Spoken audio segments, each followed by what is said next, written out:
Okay, good evening, everyone. Welcome to another session of the BAPMC.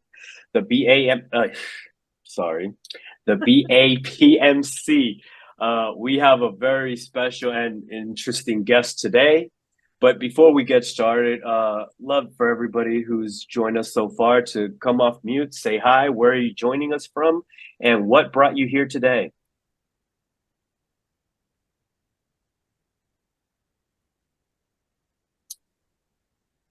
If Marcus is on there, that's one of my guys. He's just remote. Okay. And then Gabrielle. Yeah, hello. I'm joining from North Florida. I joined because I have a startup and I would like to improve my management skills. Nice. Perfect. You've come to the right place. Thank you. Okay. So, Andrea, let's go ahead and let's get started with this. Okay. Thank you all for joining us. And we normally get started, but we don't say who we are and what our organization is. I know we have to fix that one. But Omar is our host for the day, and I'm Andrea Pratt-Smith. I'm the founder of the Bahamas Agile and Project Management Community. And it is our way of starting our meetup with a word of prayer. So if you join me.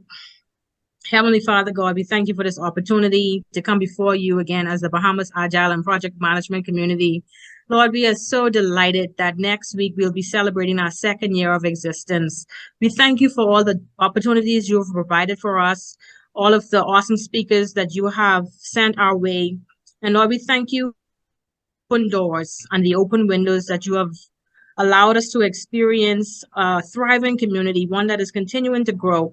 Lord, we thank you for our followers. We thank you for allowing us to be able to use this platform as a way to share your message and the message of professionalism, excellent work ethics, and how to be project managers and business professionals in our respective trades. We ask that you would continue to bless us, to give us your grace and mercy and favor. In Jesus' name I pray. Amen. Amen. Okay. And So, you want me to go with the introduction now, or you want to? yeah, sure. Okay. So our awesome speaker tonight is none other than Forrest Tuff. Forrest Tuff is the CEO and founder of One Vision Productions, an award-winning multimedia production and branding agency named Best of Georgia in 2022. Recognized among the top 100 transformational leaders in the nation by the John Maxwell team. He is a certified corporate and motivational speaker, master life coach, and the 89th of only 90 elite speakers worldwide to receive the coveted Accredited Speaker designation from Toastmasters International. His keynotes and workshops focus on training entrepreneurs, executives, leaders, professionals, speakers, and technical subject matter experts to prepare for impactful presentations, business growth, and high potential opportunities. An avid volunteer and philanthropist, he received the President's Lifetime Achievement Award. And I want to say, Forrest, before you start presenting, congratulations on being shortlisted for the Speaker Award. And we are pulling for you and hope that you win Virtual Speaker of the Year. Thank you. Well, ladies and gentlemen, without further ado, we will leave the floor to Forrest. Forrest, all yours, man. All right. Well, good evening. 6 o'clock here. What time is it there? Anyone? What time? 6:05. Sure. Oh, 6:05. Okay. So we're in the same situation here. I'm so honored to be here with you today. And I want to start by saying this. While I am a project manager, I am not, and I repeat this, I am not a project management professional. You all are amazing. There's a different level to what you understand. But being a business owner for 19 years, a film producer, I produce stage plays, I work with government agencies and done major projects. I do have experience in the project management field. managing teams, managing budgets, these types of things. So hopefully I can take my expertise. I can take my expertise and help you today in your endeavors to become entrepreneurs and start your own businesses. Now, with that being said, the reason that alarm went off is because I timed it for an hour, but I only put 1 minute. So in 1 minute, it just went off right in the middle of my talk. So we're going to get right into it. And I want to share something with you all. This is one of my favorite sayings. And it talks about the main thing about being an entrepreneur, right? Because see, not everyone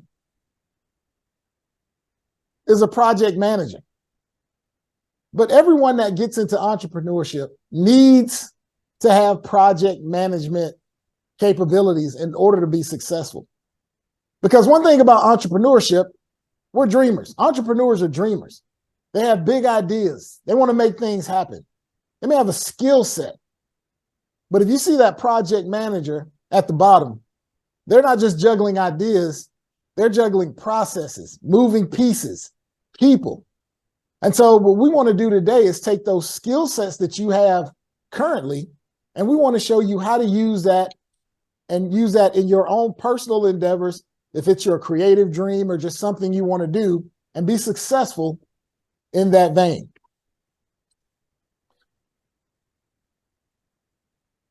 So the biggest thing we want to start with is your why.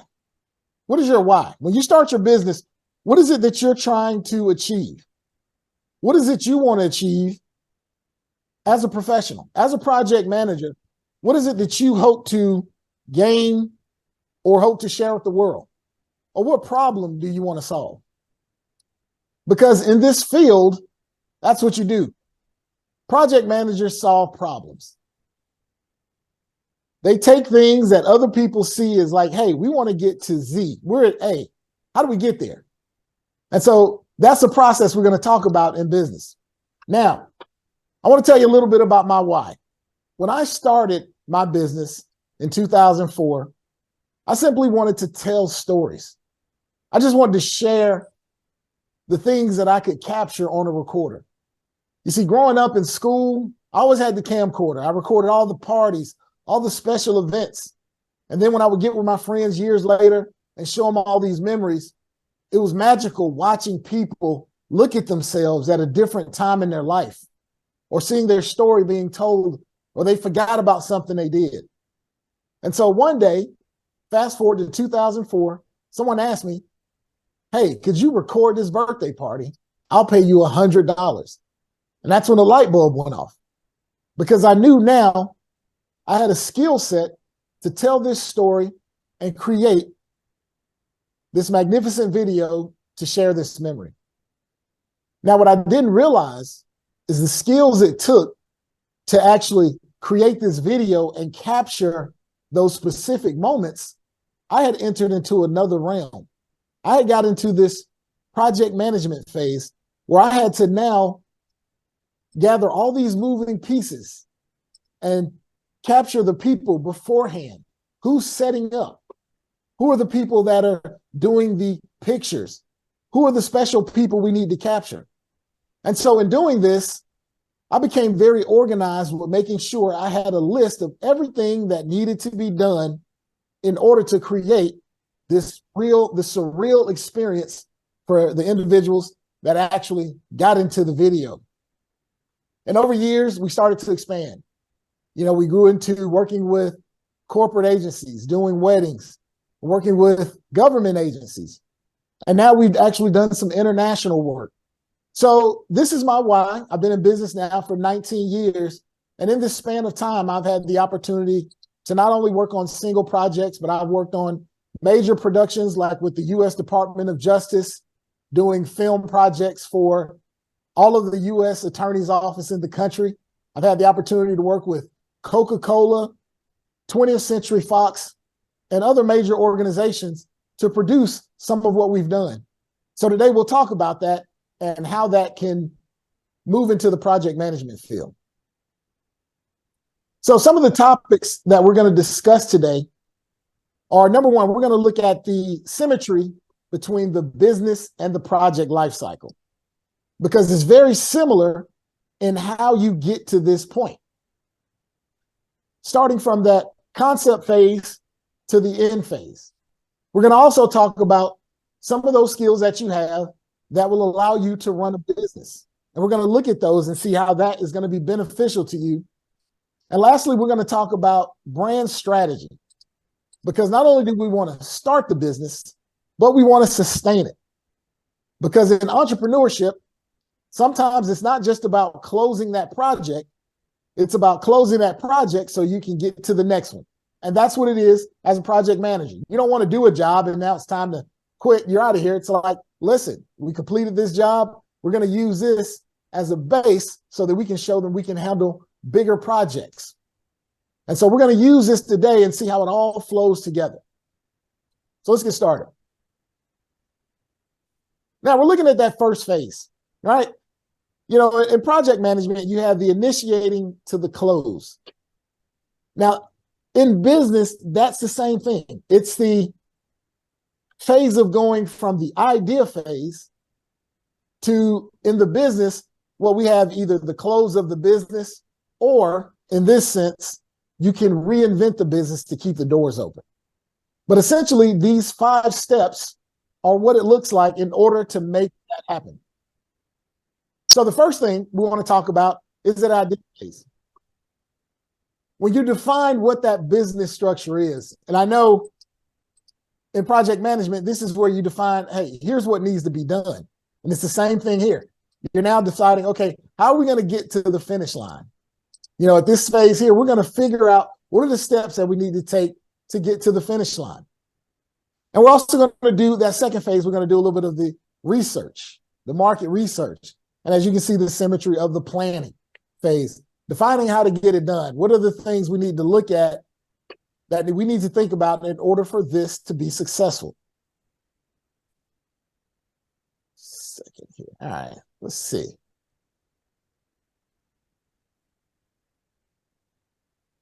All right, there we go. This thing's not moving correctly.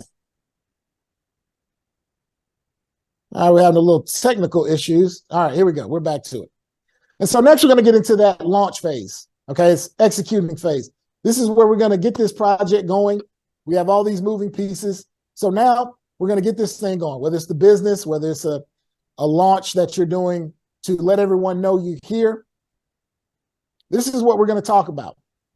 Now, that fourth phase is going to be that growth and maturity. And the thing about that is that's where the profit is being made. This is where the money is happening. All right, now in project management, and you guys and ladies know way more than me, this is the monitoring and controlling phase. But here's where we figure out what this business is made of. And we're going to look at what are some of the things that cause businesses to fail or to succeed in that process. So as many of you can assess what you've done on projects, you can also look at these things that I'm going to show you how that same symmetry is being used in this process. And now that last phase where you're closing that project, you're making these assessments, that's where you've come to the maturity of your business. In entrepreneurship, it's either your business has reached a climax where now you no longer can serve that market space, things have changed, or you find that you are able to reinvent and continue in this marketplace. So let's take a look at what that looks like. How many of you remember some of these companies? Now, there was a tech era where all these companies, you never thought they would go out of business. They had thousands of stores, hundreds of stores across the nation, and things were just amazing. I'm sorry. Here we're looking at how businesses fail. So let's look at these top 4 reasons before we get to the slide I was talking about. So some of the reasons projects fail. Number 1, money issues. That is the biggest caveat for businesses. They're out of here. They can't handle the money. There's too much money. They don't know what to do. They're spending, not reinvesting, and those doors close. Also, that lack of research. You know, that's going to be a big one, because when you don't properly plan for what you're doing, It's going to be some failing. You know, I've had some customers or clients when I used to mentor, I would have them say, you know, my service is meant for everyone. Everyone needs my service. And that's very rare. It's very rare that everyone needs your service, because that marketing strategy, you're going to spread yourself thin. You're going to target to everyone, and only a small percentage of that sector actually cares about what you have. Next, we're talking about the infrastructure, your team, how things are managed, that process of how you get from A to Z. The training aspect of having people on the same thought process as you when you're actually doing things. You know, if you're a project manager and you have people working under you and you tell them, hey, this is how we're going to do this particular project, and they tell you, well, this is how we think it should be done, there are some problems that way, because that creates a lack of communication that could ultimately destroy the project. And next, we're going to talk about that marketing initiative, just unsuccessful. You don't know where you're going. You have no idea what you're doing. And these are faulty things that can help you to fail within your business. The wrong target audience. You're focusing on people that don't even want your product. So we want to look at how you can do this and be successful in growing that business. Now, this is what I had reference to, this tech industry. Do many of you remember these companies? Some of them are still around. But out of all these tech companies, the one that actually survived was Best Buy. And when I say survived, I mean from this standpoint. They didn't have to close their stores in order to stay in business. They actually did the right market research. And when this technology shift happened, they were ready. You know, Blockbuster, I never thought Blockbuster would go out. Blockbuster movies, that was just synonymous with the Great Night. And Blockbuster actually had the opportunity to purchase Netflix, but they didn't see the opportunity of streaming media. And by the time streaming hit, they couldn't reorganize. So now, out of thousands of stores and years of being a successful company, there is one Blockbuster left. And it's more of a memorial to the Blockbusters, that era of time when you had a VHS tape, and you popped it in, and once you finished the movie, you would rewind it, and just to get to that space, you had to wait. But now, we stream our movies. We actually just skip right to the parts we want to watch. And we won't even talk about DVDs and Blu-rays. That was another era that just kind of got caught up in that technology transition. Now, I don't know if you remember Turtles Records and Tapes or CompUSA or any of these stores, but these were major stores that dealt, and they were competitors for Best Buy. But Best Buy saw the writing on the wall, and they began to take their products online as opposed to the in-store experience. And when they did that, they saw the boom. And now many of the stores have recouped, but they had to take a huge loss, a huge restructure, and actually restart the business, and lost millions and millions, if not billions of dollars.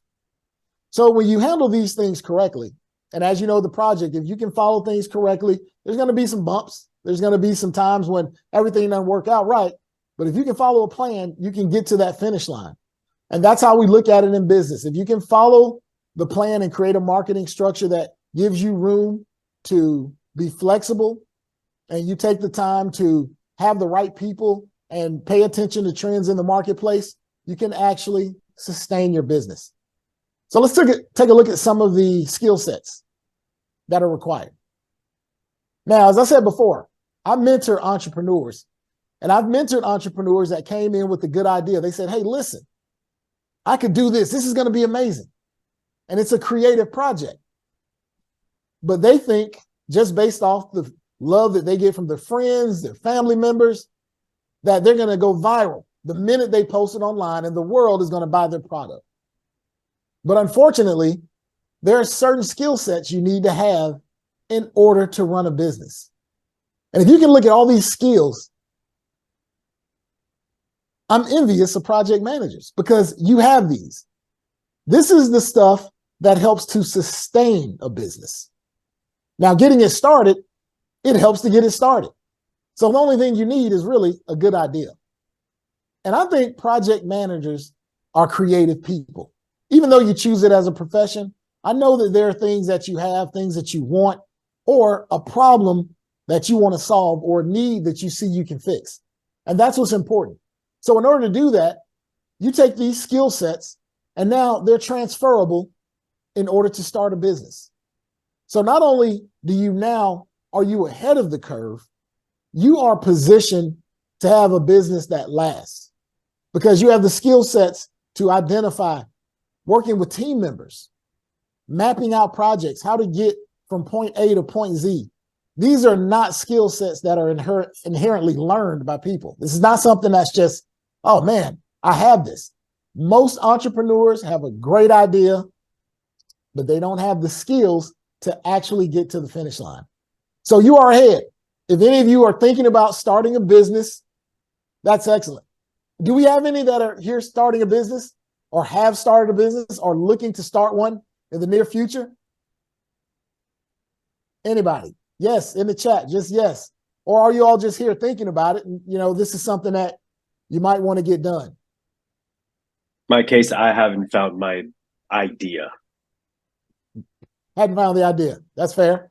But if you do, you're also in a great place because, as I said, at the end of this, if you do have something or you want to have an idea, I have been in the business of mentoring entrepreneurs for 8 years. I have mentored thousands of aspiring entrepreneurs and business owners.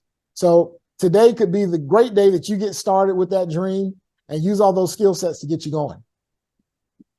Now, I want to ask you a question. How many of you are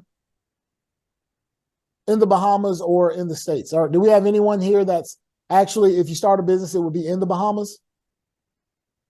Well, I'll tell you what, I'll just do this. I'm going to actually give you some stats that will be useful for you if you're looking to start a business. There have been 14,000 new small to medium-sized businesses that have started in the Bahamas since 2017. Now, I want to put a little perspective on that. Based upon the number of people that are there, it's about 29, for every 29 people, they're starting a business. That is amazing because it seems that in the Bahamas, they're really trying to focus on entrepreneurship. There's been a 65% increase in businesses, and they're also putting $60.5 million behind these entrepreneurship initiatives. That is incredible because I think the population there is about 408,000. So with 14,000 new businesses started since 2017, for every 29 people, they are starting a business in the Bahamas. That is amazing. So as we look forward to moving forward, if you are someone that's starting a business in the Bahamas, I actually have resources for you that will help you to get started. And we'll talk about that a little bit later. Now, does anyone have a guess of how many businesses are started in the U.S.? Anyone? Shout it out. It's no problem.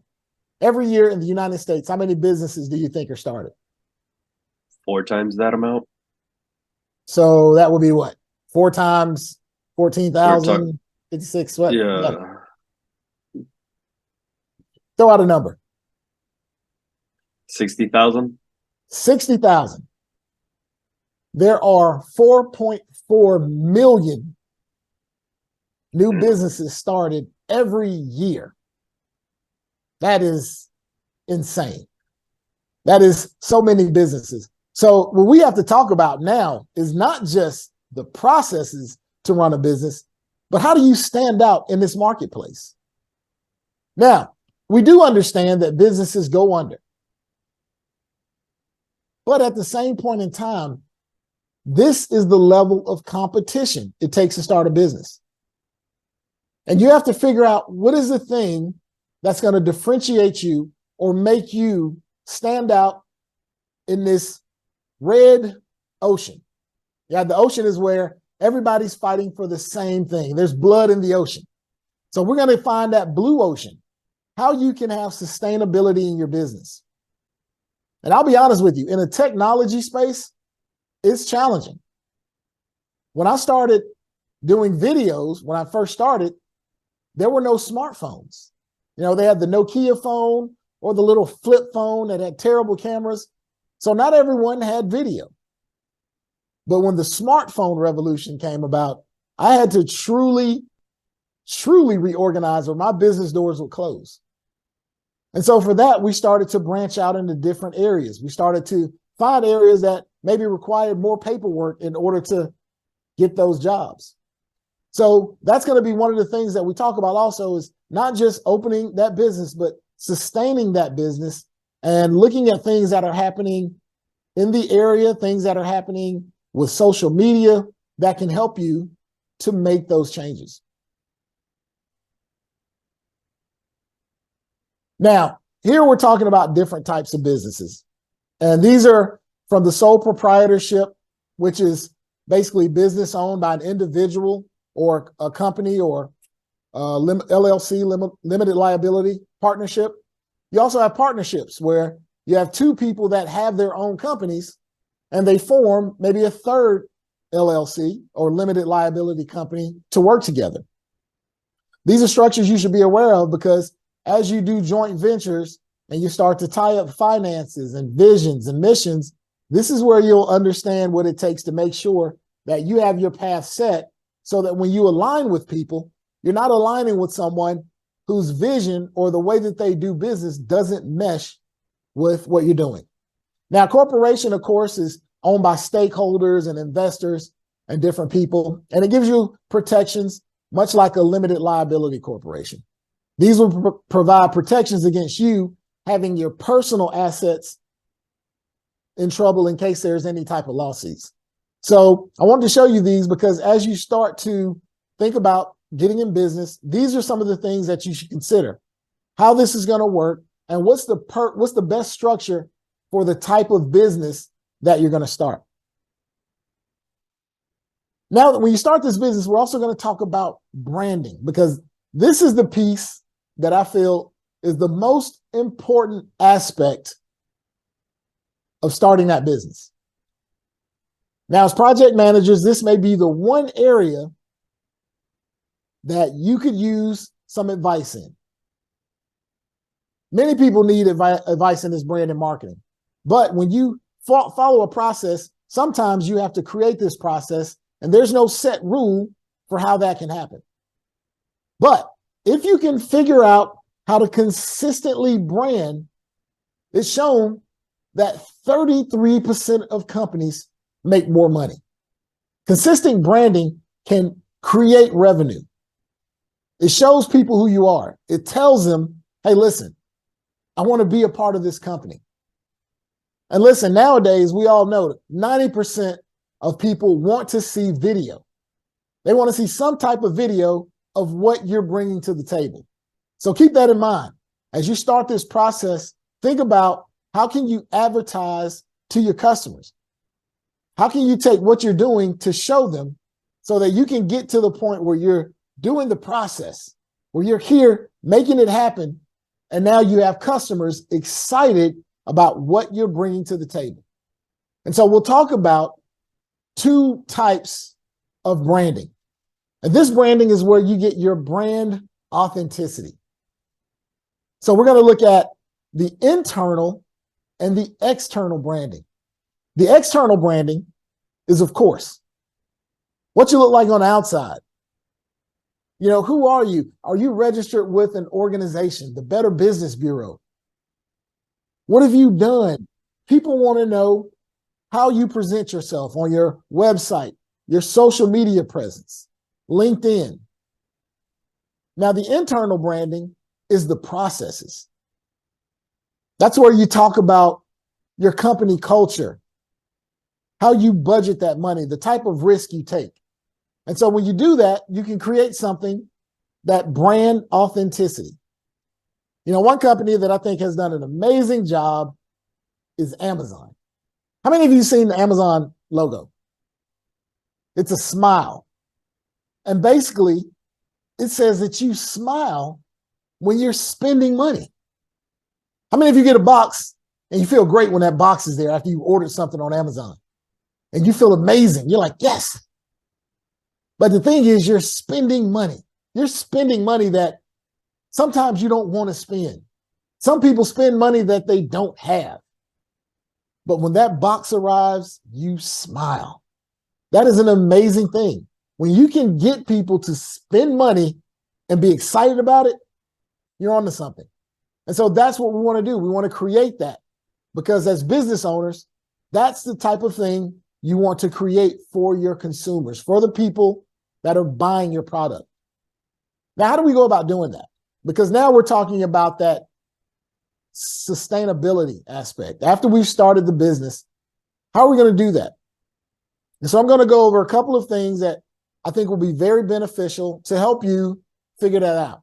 You're going to, number one, you got to define your purpose. Who are you? What are you going to do? You also have to perfect your process, because see, the process is the part that's where you excel. That's going to be your bread and butter. That's also a part of the lifeblood. And the final point is you're going to have to deliver on that service. And many of you know about that. You know that when you turn in that deliverable, that's when everybody celebrates, because we've got to the job well done.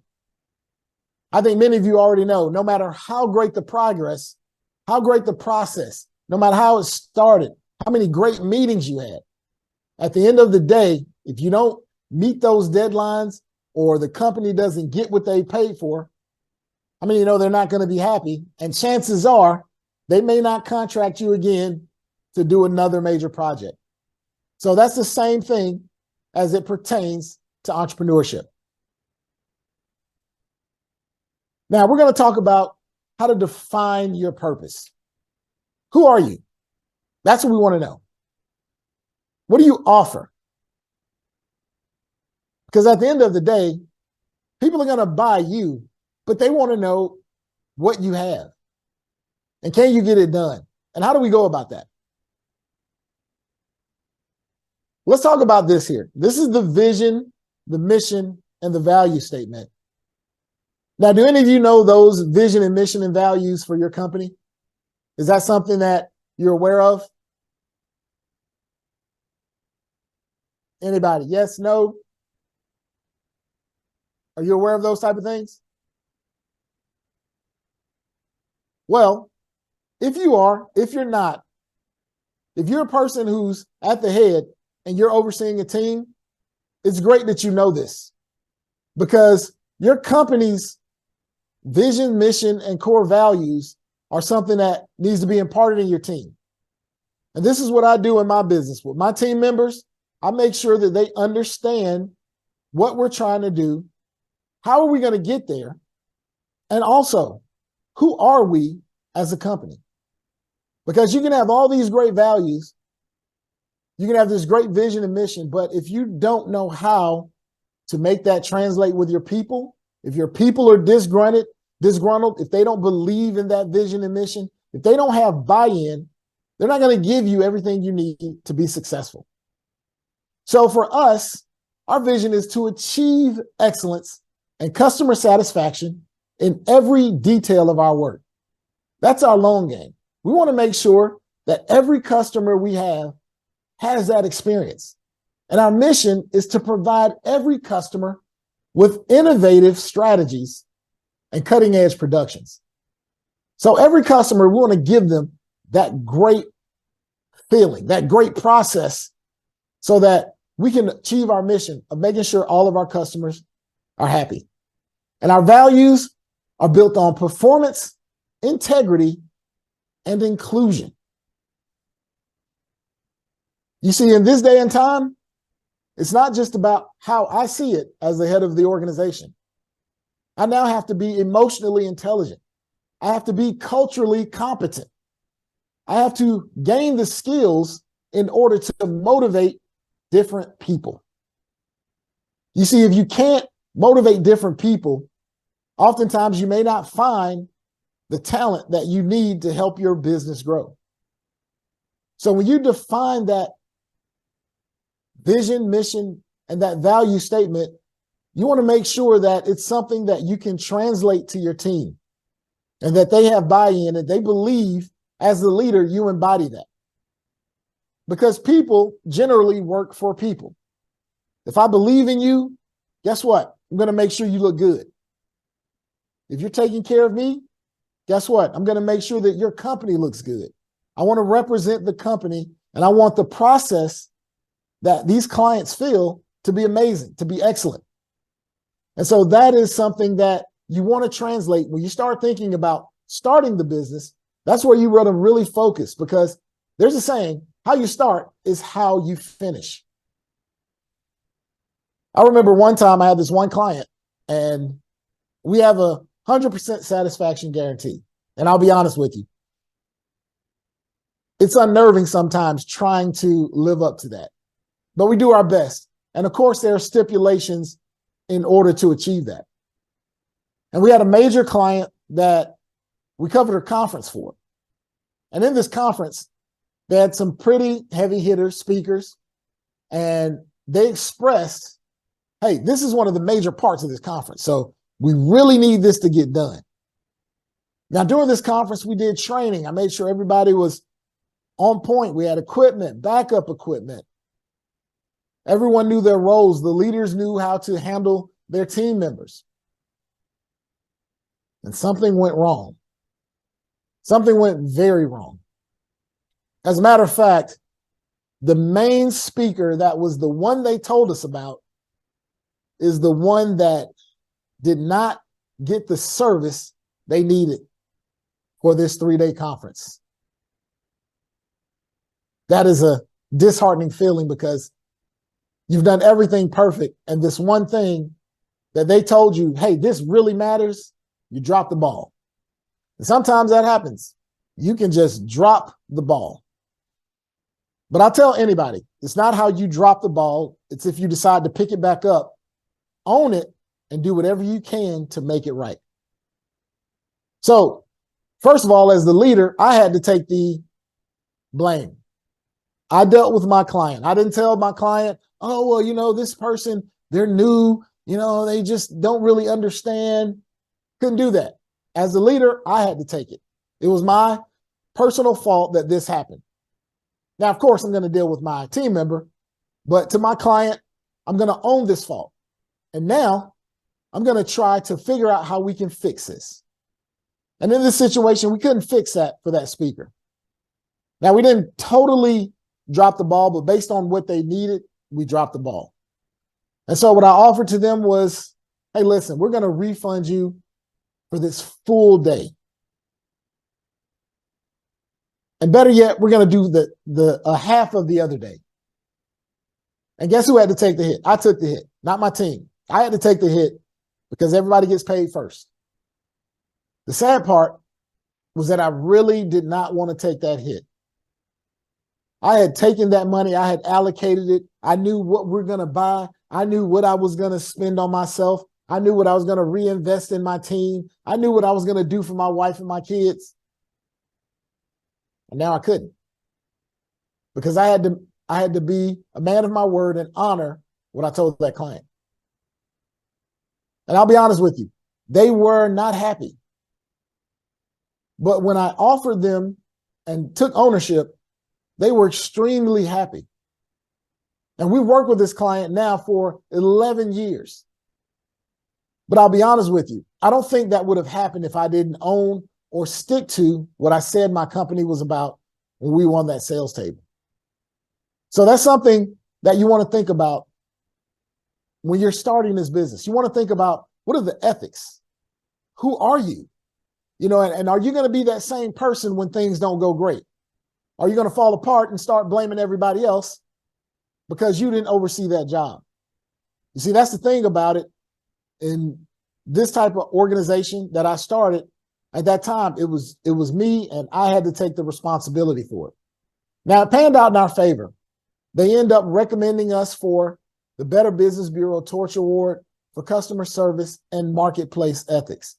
And that goes a long way when clients know that you are a person of your word and you stick to what you're saying.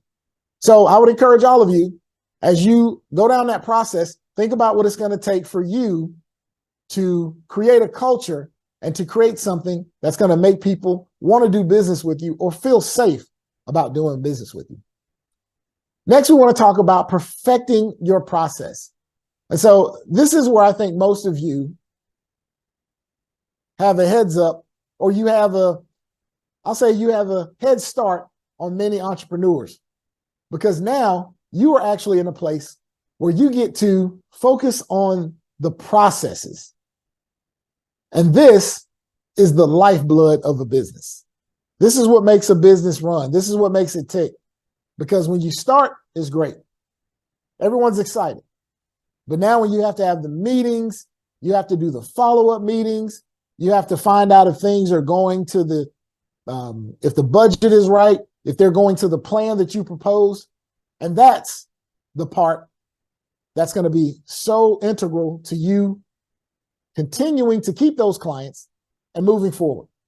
So we're going to look at some of the things that you're going to need. We're going to be the administrative, the sales, the accounting, and also the products and the services. And these are the things that I think you need to know ASAP. That's right. This is the part you need to stay on top of. Because when you start talking about that business plan, the HR services, that's going to be how you start. You know, we talked about at the beginning how these businesses fail. And they fail because they haven't done the proper planning. And when you don't do the proper planning, you're not prepared for things that come along. You don't know your market. You don't even know where you're headed. And so when you do that, you actually put yourself in a position for success. Now we're going to talk about the sales. Because no matter what you do, you have to have sales. We're in the business of making money. If you're going to be an entrepreneur, if you're going to start a nonprofit, you are in the business to make money. You see, even as a nonprofit, you need money to service the programs you want to create. You need money to hire the right people. Even if you have volunteers, you may need specialized staff to do certain things.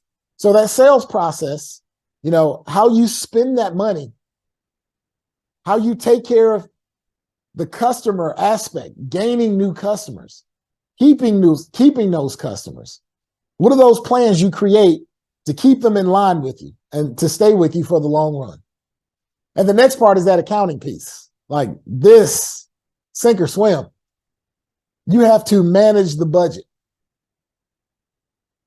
I had one guy who started a business, and I think on his first client, he made about $10,000. He was like, this is amazing. Now, in his mind, he assumed every client was going to be that way. And for some entrepreneurs, some business owners, it happens. Some just take off immediately. But he didn't prepare. He used that money and he spent it on things that necessarily weren't an ROI for the business. And so that next client came, the money wasn't the same. The next client came, the money was not the same. Then there was a lull in business.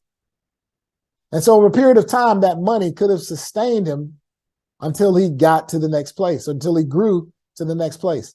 So when you talk about the accounting, you have to be very careful about the risk that you're willing to take once you start to bring in money. How you're going to actually handle payroll if you have it. Because I tell most people, listen, you're the janitor and the CEO. It's okay. You know, as project managers, you may be used to having a budget. Okay, listen, here's $5 million. Here's your team. And you have all these people and resources that you can manage. But now, as that business owner, you may have your own budget. You may have saved $50,000, $100,000. But now you have to decide, am I going to use that on payroll? Am I going to just start hiring people before I even make the business run? These are the decisions you're going to have to make. And they're a little different from the aspect of now it could affect your personal household. So as you look at the finances, this is the reason I tell you, this is so important as you start this business. And this is why the operational piece and the experience that you all have working on projects is so paramount to the sustainability of a business and to the growth and to managing the money when there's slow time, taking that money that you made, that profit, and using that to keep the doors open. And finally, that product. I mean, that's the bottom line. How are you going to get that product to your customers? How are you going to administer that service? And that's the part you also understand is so important, because it's not just about getting there. It's also about how you get there. So this is one of the things that I will say, take the time to really focus on this as you're starting that business and looking at where you're going to go and how you're going to get there. Now, this piece right here is one of my favorite. That's right. It's trademark pending. University of Volunteer Services. You see, if you don't know what you're doing, if you have a great idea, go volunteer. If you think you want to start a restaurant, go work at one. Be a server. Try to work your way up to management. Understand the business before you jump into it.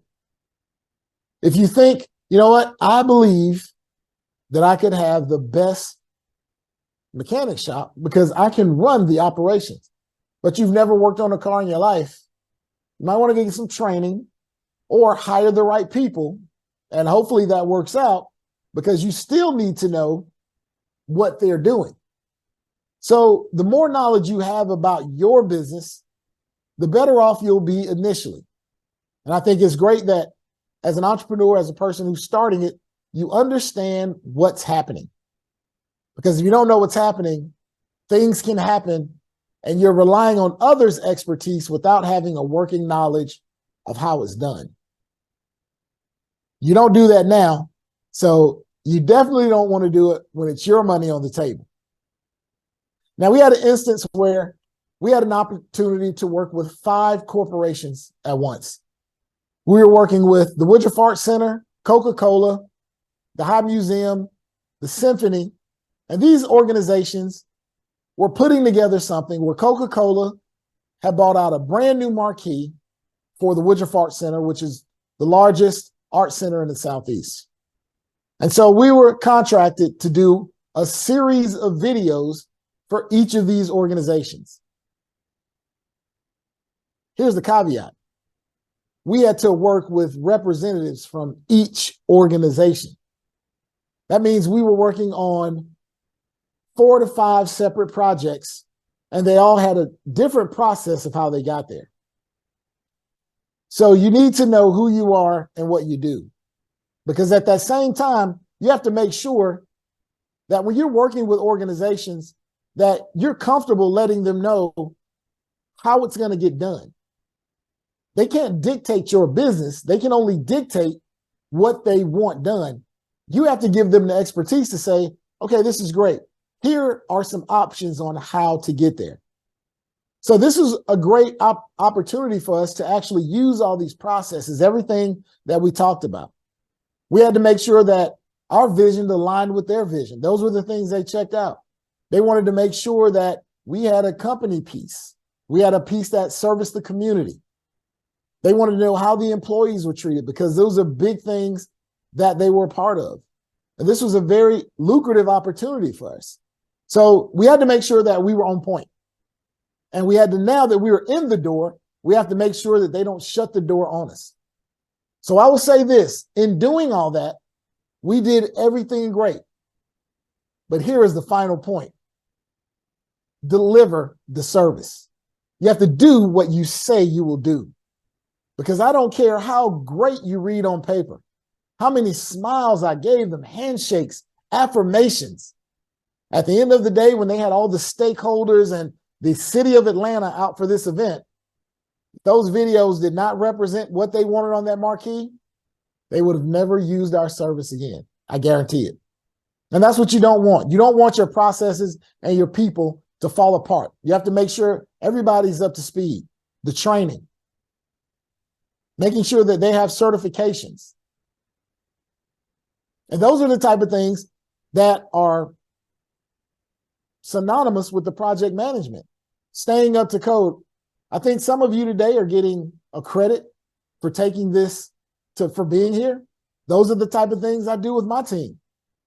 They take certifications. I give them credit if they attend certain venues, because I like to affirm people if I need to. Hey, listen, here's the staff that I'm using. Here's how they're certified. Here's how they are able to work with your organization. We recently took training on diversity and inclusion. And I'll be honest with you, those are some areas that when you just want to deliver a product, sometimes you don't know what you don't know. You don't know that you could be offending someone within your organization or a potential client because you're not sensitive to the cultural differences. So even in working and growing your business and working with different people, you have to be sensitive to those things and make sure that if you decide to go down that path, that it doesn't turn out to be a horrible Yelp review that will garner thousands of people. You know, you could give great service and you may not get a review unless you ask, would you mind providing a testimonial? Oh, yeah, this was excellent, amazing. But if you mess up, oh, they will tell the world. They will post it on Facebook, Instagram, everybody. They will make a TikTok video about how you messed up their project. So it's best to try to dot those I's and cross those T's. And now when you do that, you can get to the finish line. And that's what it's about. We need to get to the finish line. You know, when you set those expectations, make sure you let them know, hey, here's what I can bring to the table. Here's what I can do. Here's what it's going to be. But also make it measurable. Let them know that at the same time, there are certain things that they have to be responsible for. Because as you enter this agreement, it's not just about you doing it. You know, I've had clients that tell me, listen, Forrest, One Vision Productions, you've got to take us to the stratosphere. We need to go way out to that last planet. And I'm like, you know what? This is great. But after reviewing the budget, and I don't tell them this, but after reviewing your budget, we can make it to the stars. Let's start there. But you have to hold them to a realistic expectation. That way they don't think there's something that you're not giving them. And that is a different call when you're over that budget, as opposed to having that budget determined by others. When you're the one saying, this is what it's going to cost. I think it's a little different to tell a client when it's just you, this project's going to cost you $75,000. Now, that may not seem like anything when you're used to dealing with multi-million-dollar projects. But once again, it's now your name that they're looking at. They're not looking at the organization you work for. If you work for Coca-Cola and you say, hey, listen, yeah, this project is $2-3 million. Makes sense. It's Coca-Cola. But now we're looking One Vision Productions, Forrest Tuff. Who are you? I've heard about you, but you're not a household name. So why should we pay you this much money? And you have to be prepared to answer that question, because that is one of the things you have to think about when you start in business. And once your business starts to grow and you say, hey, listen, I need to make this kind of money, not only to take care of the things I want, but to also live the life that I want, you have to know how to price it.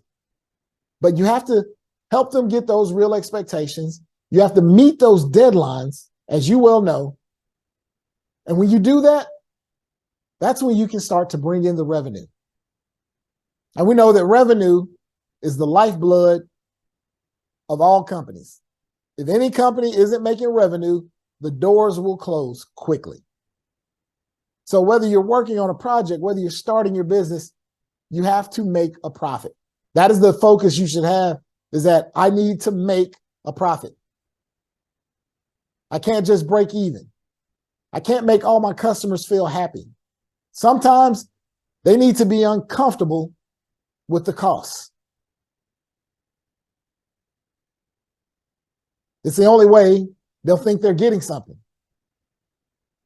There's an artist named Kanye. I think he was selling shoes for a price of thousands of dollars. Some say it's ridiculous. Kanye sold millions of shoes at thousands of dollars. So your worth has to be determined by you and your product. And you have to be confident enough to not only sell that or have a sales team that can do it, but to also stand by it.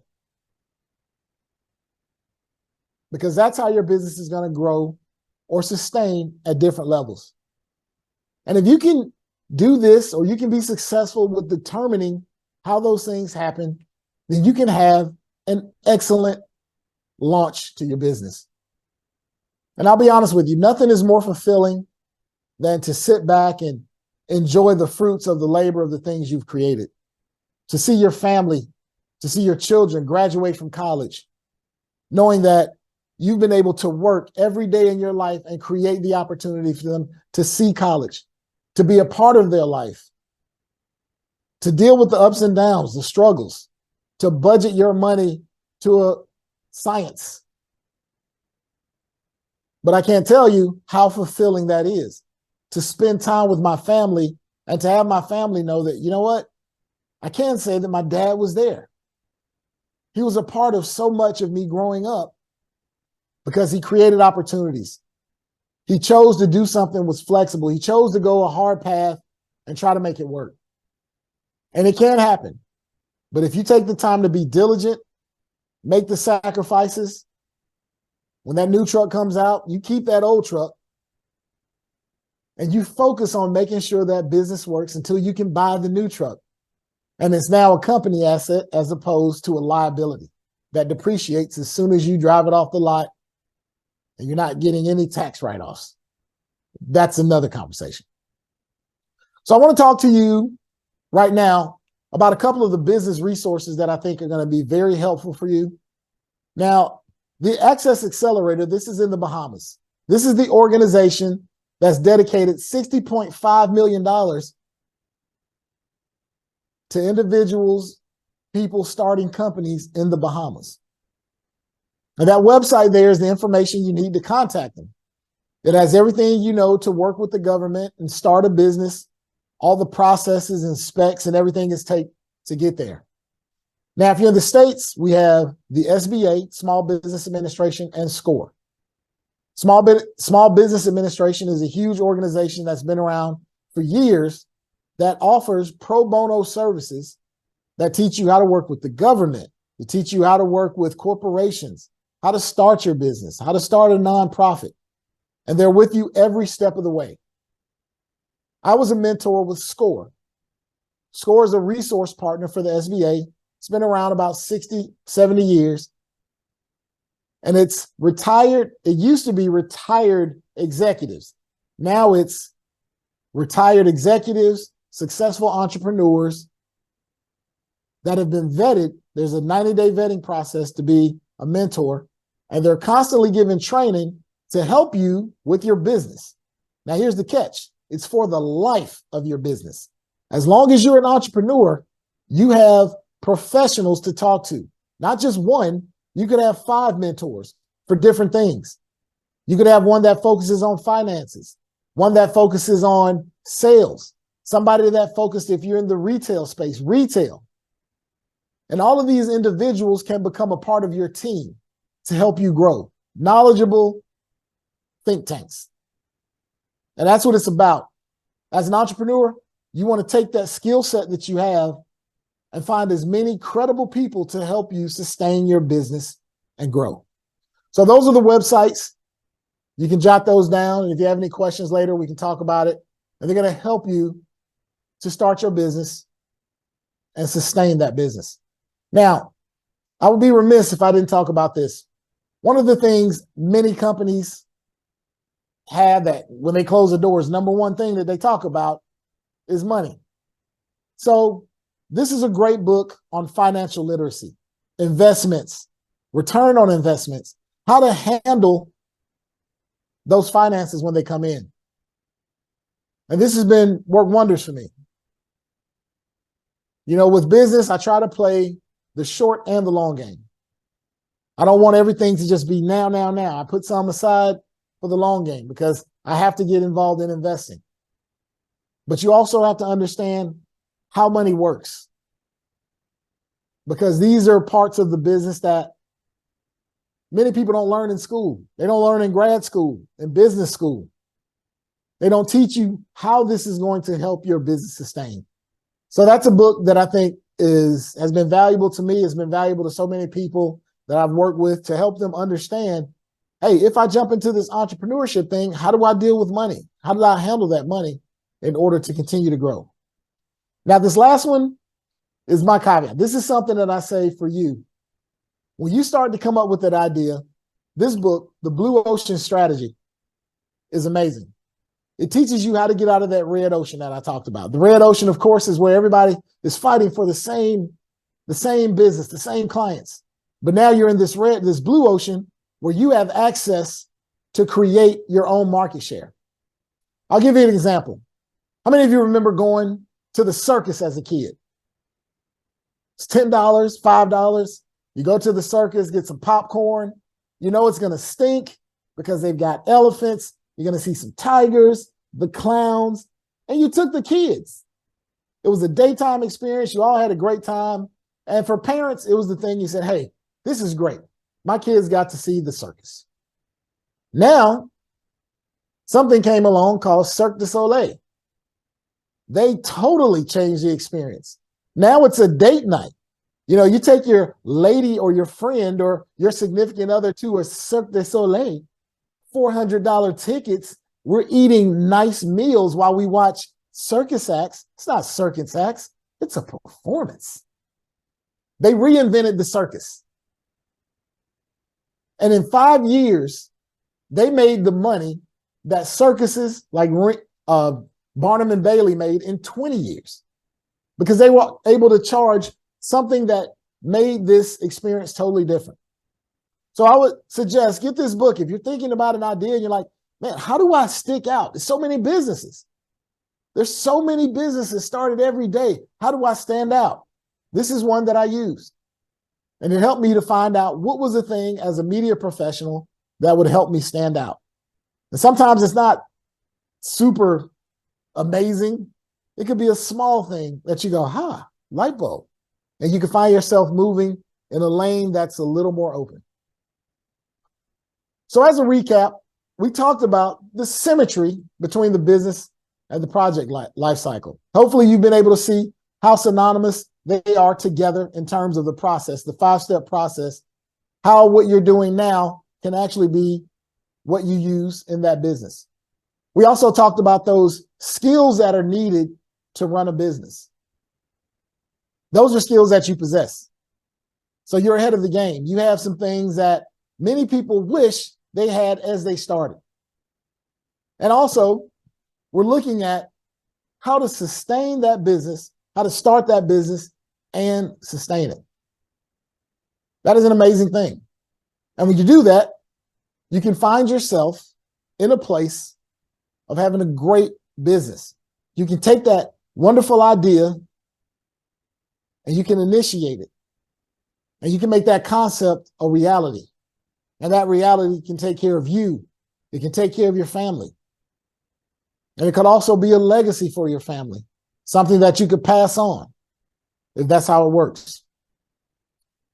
Now, the great Benjamin Franklin said this: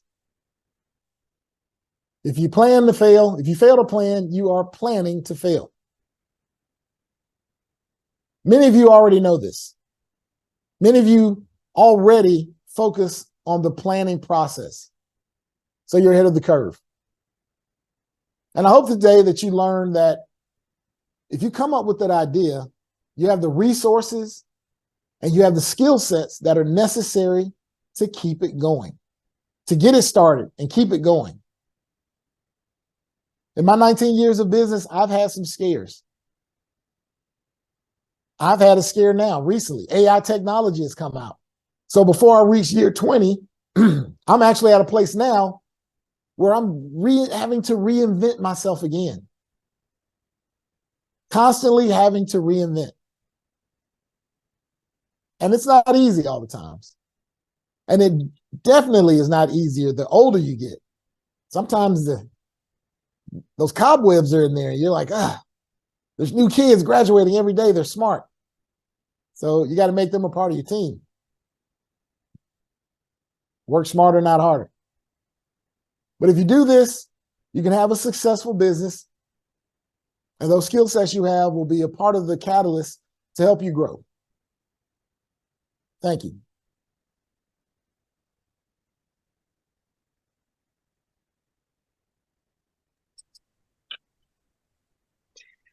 Oh, Forrest, I wish one of my CEOs would have spoken with you or had you as a mentor. I was working on a startup. One of those 4.4 million businesses that open year wide. Yeah. We didn't make it to the third year. Yeah, that happens. That definitely happens. Now, I do have, I'll start with the questions. You said that there's, at least on the US, there's 4.4 million new businesses open each year. Right. From those 4.4, which actually, what is the percentage of those that make it? And what are the main success factors that had them be successful? Well, I'll give you this stat here. I actually meant to go over that one with you. One of the things that I'll tell you this, give me just a second. So within, and you might be able to attest to this, within the first year, 20% of those businesses fail. All right. Within the second year, 30% of businesses fail. By year 5, 50% of those businesses are out the door. So 4.4, we're at 2.2 million. Now, by year 10, 70% have closed those doors. So as you can see, there's a huge turnover in businesses. Now, the things that have helped them to win are the things we talked about. The first thing that we talked about is understanding who you are and what you stand for. You know, there's this saying, if you don't believe in yourself, nobody else will, right? You have to know what you're selling. You're selling yourself. It's your business, but you're selling you. People buy you. You ever walk into a store, you're like, I'm gonna buy this purse, baby. But then you meet this person and they're amazing. And they're just conversational. They're talking to you and you feel so good. And you walk out the store like, man, I paid more than but you had a great experience. That is amazing. If you can do that, if you can have your clients have an amazing experience through the process, even if they spent more money, those are the type of things that are going to help you to stay in business. You have to manage the money. You got to manage that budget. And you got to have the right people on your team. How many of you ever worked with someone, they said one apple can ruin a whole bunch, right? You work with a person and they're just so toxic that it permeates through the team. So you have to be willing to make those executive decisions to create the atmosphere you want, and you have to be willing to do the work to grow it. And last, you got to give them what you said you're going to give them. Those are the people that stay in business. How many of you have a fear that when you order from Amazon, it's not coming? You don't. You just assume it's coming because they've created that culture. They make you confident. And when that box comes to the door, you hear the doorbell, you smile. You're happy you spent that money. So if you can create something like that, you have an opportunity to stay in business.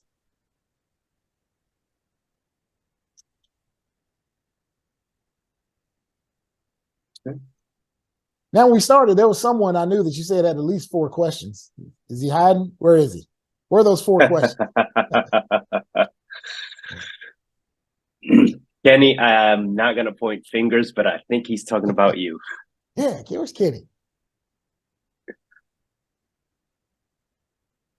Say, okay. He called me out. Yes. So, yeah. Yes. Excellent presentation, by the way. Thank you. Mike, I guess my question to you would be more personal. So what would you say would have been one of your greatest challenges being in business? And what has been one of your greatest successes? Actually, that was one of the biggest challenges I told you about, having to give that money back to the client and eat the crow. That was a horrible experience. It's always horrible when you have to eat it and you just have to take it. you know, and you know, like I say, I had allocated that money. It was so much money I had to give back. So that was one of the worst. But one of the experiences that I thought was the most eye-opening, remember I talked about volunteering, and I showed you the client, the Woodruff Art Center.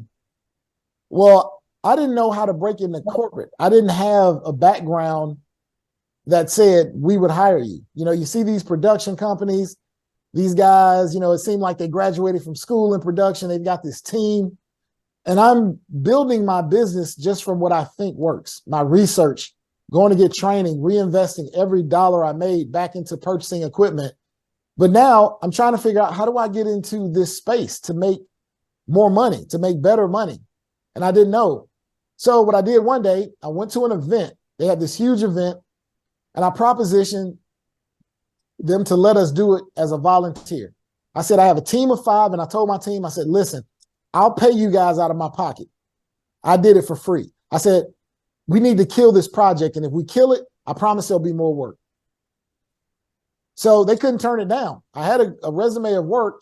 They said, sure, we'll let you come out and do some projects and video on the grounds. So now I had the ability to bring my team on, and they were all in our uniforms. We all have our cameras and great equipment. We're capturing everything. And then I put together product. I went a step further. I put the product together, and then I sent it to them. This was free product, but it was done at an exceptionally high level, in my opinion. Well, that turned out to be wonderful because they hired us for the next contract. They opened up a bid, and we became one of their preferred vendors, where now we were no longer bidding. They were giving us the work. So for me, that was one of my greatest accomplishments. It was strategic selflessness, I'll call it. The strategic volunteering. I had an end game in mind, but I had to show them that I could get the work done and I had the resources. Okay, understood. I have one more question, but I think that's Andrea posted a question in the chat, and I think that's a nice segue into what you're speaking. So before I change the topic. All right, so it's in the chat here. Let's see. Yeah, the question is, how do you balance volunteerism with income generation? Right. Well, notice I use the word strategic volunteerism. We're not volunteering. I volunteer when I want to help kids and other things of that nature. That's for my personal time. But when you volunteer strategically, it's a meeting. It's almost like a barter. You're sharing with that person. You identify that they have a need, and you share with them that I can meet that need. But here's what I would like in return. And if this is feasible, let's work together. So I would say, if you're going to volunteer, make sure that you volunteer with purpose. Don't just do it and expect something to happen. Make sure that you actually open the communication so that the people that you're volunteering with understand that there's something that they need to provide for you. Because if you do it and you get in your feelings because you never told them, then yeah, you're actually working backwards. Okay, good. And then my question was in regards to brand promises. That story which you would have shared, you mentioned about your promise. I think it was 100% customer satisfaction, correct? Yeah. So I read a couple of business books, and they actually admonish you to make, I guess, extreme promises or promises of that nature or that level. I am in sales, so now I'm in sales, and sometimes, I guess, for me personally, I be somewhat apprehensive of making like promises of that level, even though that's the expectation of I have for myself and also this level of service I want to deliver. I guess, what would be your experience in regards to brand promises? Like, how has that been playing out? And what would be your recommendations for someone like myself moving forward? That's great. That's a great question. Thank you for asking that. I actually have a background in retail. Before I started my business, I was in that whole, the customer is always right, yada, yada. So when I started my business, I took that on.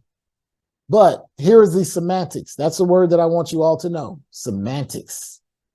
You say 100%, but now you identify, what does that mean for the client? Because 100% for that client is different. It may vary from what and open the expectation is. You identify what are the things that you need to see for this to be a perfect presentation for you. And once they identify those things, that's where you land your mark. And you can go back to it and say, here are the things that we said we were going to do based on what you shared with us. And that goes into the contracts that you have, the verbiage that you put. And that's why I say the semantics. It's not just about what you say, it's what they are agreeing to, what matters to them. So when you say certain things, make sure that you're clear about it, that they are clear. I often do this, and this is a practice that I do with my wife. I'll say, now please tell me what you heard me say. Because I like to be clear in terms of our expectations. So I will say this, I have not in 19 years ever had a problem in that department. I've had that one incident, and this is the truth. And it's not because, I've been savvy or this and that. I've just really been clear about my communication and making sure that the customer had what they deserved. And I've told customers, hey, listen, I know you guys want to go to Saturn, but we have a moon budget. And so you have to be able to share that with them, to be honest about what you can do. And that sets the expectation. So that's how I've been able to manage that experience. Okay, and that's very broad because that makes sense. Okay, so okay, great. Thank you. Thank you. Thank you for your questions. Forrest, I have another question concerning the idea. In your case, your idea was recording events.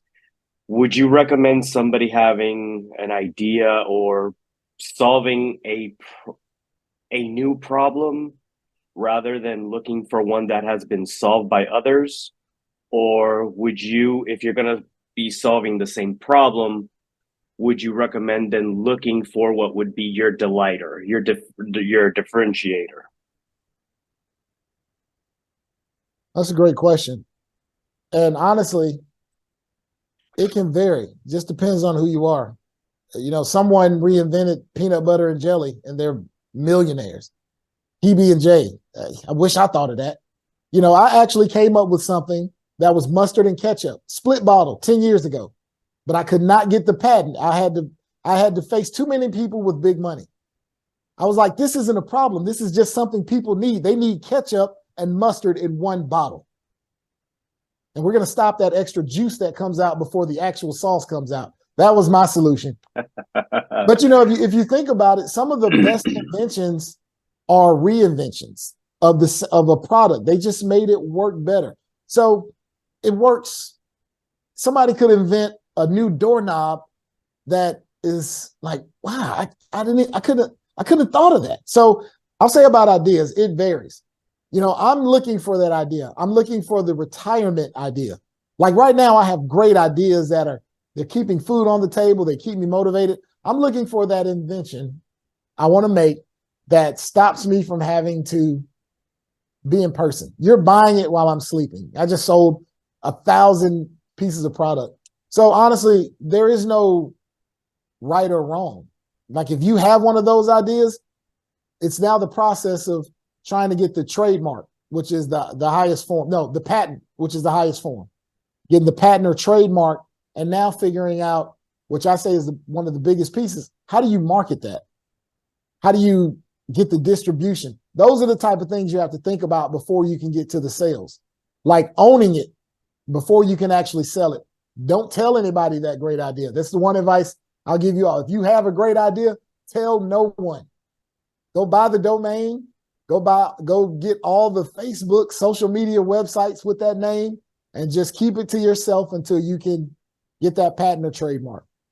So I think in order to answer that question, I would say, if you have a great idea and it's something that can make something better, awesome. That's a great idea. But if you're offering a service, there's that process of still owning that name, owning the product, and figuring out how to get it into the marketplace. Okay. Thank you, sir.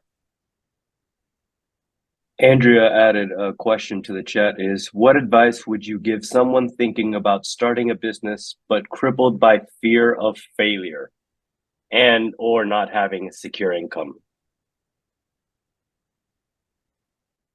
Those are real concerns. As far as the fear, I'll tell you, like I told my daughter when she first started walking, I said, come to daddy. She says, I'm gonna fall. I said, it's okay. Get up and keep back walking to daddy. That's basically all it is.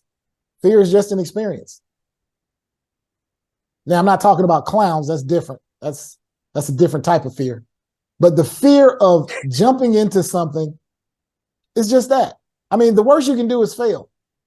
And if you have that fear of failure, I know that it can be hard, but do it. Because oftentimes when you gain that experience, you find out, you're like, whoa, that's not as bad as I thought. You know, I remember when I started public speaking, I'm a behind the scenes person. You know, the guy with the camera, he's not the guy talking. He's the guy behind the camera. That's who I am. So when I became a public speaker, that was a terrible, terrible feeling to get up in front of people and talk. People that didn't look like me, people that were smarter than me. Look, I'm talking to Project. All you guys are amazing geniuses. So you allow me to come and talk. There's fear there, but I'm here. And I think the more you attack that fear, the more you gain those experiences, you grow and you'll be better for it. Now, as far as money, that is a real thing. I will say this. When I started my business, I didn't have money. I had a camera, and it was a home camera. I had this thing called Windows Movie Maker. It was free on a computer. I loaded that video. I looked at all the YouTube videos I could. I edited that video. I learned how to burn DVDs. There is so much information out here for us to learn. Now, even later on, I went and got certifications, but if I don't know something now, I'll go to YouTube and I'm like, how to blah, blah, blah. Tutorial. Yes. So I say, just get out there and do it. Just do it. Like Nike says, just get out there and do it. And if you fail, it's okay. Just get up and keep going. Wow. Windows Movie Maker. Good times. Yeah. Well, as Andrea put it, if everybody can quickly turn on your camera so we can take a quick picture. We normally post all these pictures on our LinkedIn.